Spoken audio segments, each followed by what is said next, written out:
Çok sağ ol, rahmet. Yemeği kısmına ayrılan için ne harikalarını bir olma değersaydım. İzleyme, yemeği kısmına çok sağ ol.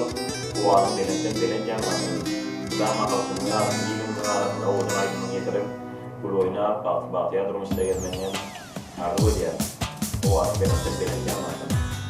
Mümkün olsa nesliyorsa tağlanarlı eden tağlanlarımız var. Tanıştırsan asfaltlar var. Doğru elbette yaz sağlığı, sağlığı ve narahatımızı yıl doğulan yaz sağlığı, kızak sağlığı, mevzan gayretimizi takılıp çalmayan duanın sağlığı, Gülşen Recep sağlığı, Güneş badana duasına varlar, sağlanar ve ben parahatımızı buyurur.